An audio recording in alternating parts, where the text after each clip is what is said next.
जय ही। आंख बंद करके ओम नमो भगवते वासुदेवाय नमः मधुवन धाम राजीव सुप्रसिद्ध इस स्थान पर ध्रुव ने जाप किया और अंत में भगवान श्री हरि विष्णु स्वयं आए। बेटा ध्रुव, जो आज्ञा पिताजी। आंखें खोलो। कौन? मैं विष्णु हूँ। कौन विष्णु? क्षीर सागर का रहने वाला।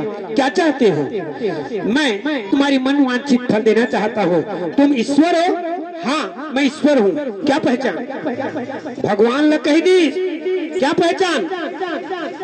भगवान श्री विष्णु ने कहा, बेटा मैं तुमको पहचान बताऊं? हाँ, तब मुझे विश्वास होगी। तो लो, मैं तुम्हारे अंतस में समा जाता हूँ। भक्त ध्रुव ने आंख बंद किए।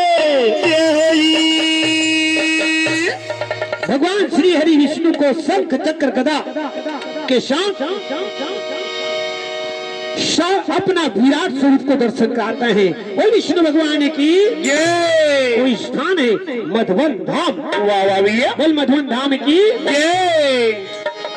छोटा पुत्र प्रियवती की बेटी देवहूति। आप सब कथा को जानते हैं, फिर भी सिस्टम रखी जा रही है। उनकी छोटा पुत्र हुआ प्रियव्रत, अप्रियव्रत की बेटी हुई देवहूति।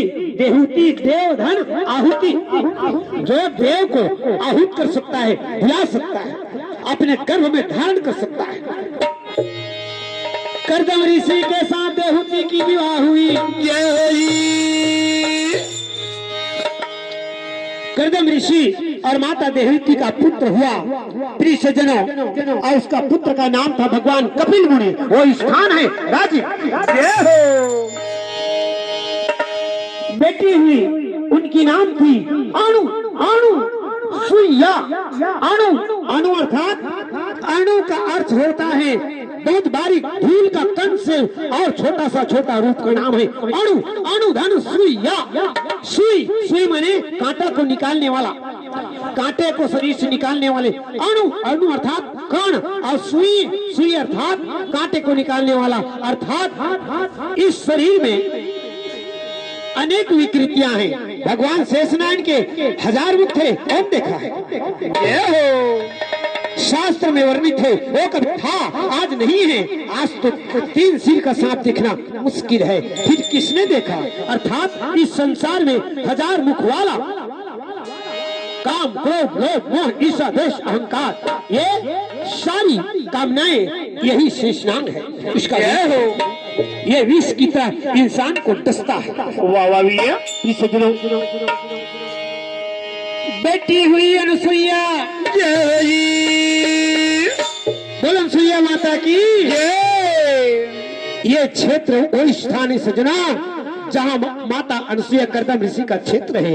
माता अनुसुईया की अवतार यही हुई, और जिसे हम सिरकट्टी आश्रम कहते हैं, कोटेना पांडुका, ये वो धाम है जहाँ ब्रह्मा विष्णु महेश को उन्होंने पुत्र बनाया।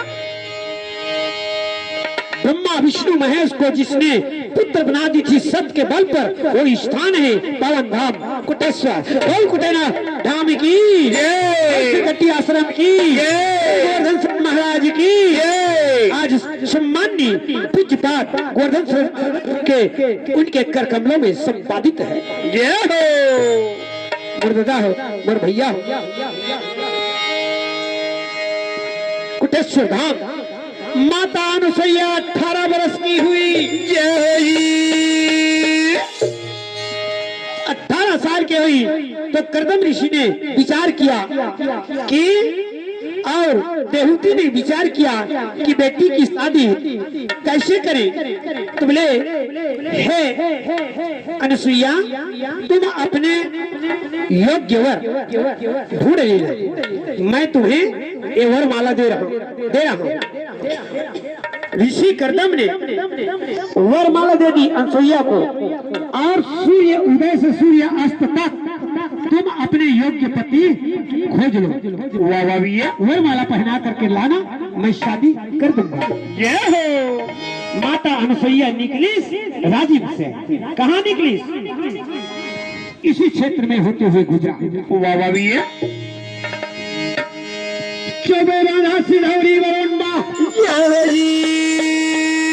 श्यामनगर शीशा बांधा होते हुए इस क्षेत्र से गुजरते हुए माता अनुसुईया इस पावन धाम भेंद्री में भी आया। वाह वाह भैया। यहाँ से होते हुए पति की खोज में योग्य पति ढूंढने लगी। पैदल चलती चलती माता अनुसुईया ने विचार करी, भगवान कहाँ तक गई? कोटेना धाम, पावन धाम, आश्रम तक के गई। ऋषियों का वह बाहुल्य क्षेत्र है, इसलिए कोटेश्वर थे। कोटेना धाम से वो निकली, वापस कहाँ आई? फिर पांडुका आई और पांडुका से आकर कहाँ गई? अतरमरा, जो अत्रि मुनि का जन्म स्थान है। अपभ्रंश नाम गरियाबंद शिव पुराण में गिरिबंद है। एक बार त्रेता युग ही सब गए कुंभज ऋषि ताही। भगवान शिव जी और माता सती को लेकर के कुंभज ऋषि के आश्रम में गए। वो स्थान था गिरिबंद पर्वत। जय हो। अब गिरिबंद पर्वत में भूतेश्वर नाथ जी बैठे हैं। वो भूतेश्वर नाथ भगवान की जय। माता सती को 88,000 वर्ष तक के त्याग दी। ऐ सती जय हो, मेरे राम को मेरे इष्ट पर तुमने शंका करी, इसलिए मैं तुम्हें त्याग देता हूँ। जय हो। आओ, वह अपने तपस्या में बैठ गया। वह स्थान है आज का गिरिबंद अर्थात अपभ्रंश सांप है गरियाबंद। जय हो। माता अनुसुईया अतरमरा से होते हुए जय हो जी, अत्रि मुनि का जन्म स्थान अतरमरा पांडुका। वाह। और यहाँ से जब उनको रोग हो गया, शरीर में कीड़े भी बिलाने लगे, तय भजन कर ले साहेब। अत्रि मुनि ने विचार किया कि हे भगवान, मेरे शरीर में कोढ़ हो गया, कीड़े बिलबिला रहे हैं, खून की धारे बह रहे हैं, इसलिए हे ईश्वर, अब मैं वानप्रस्थ लेता हूँ।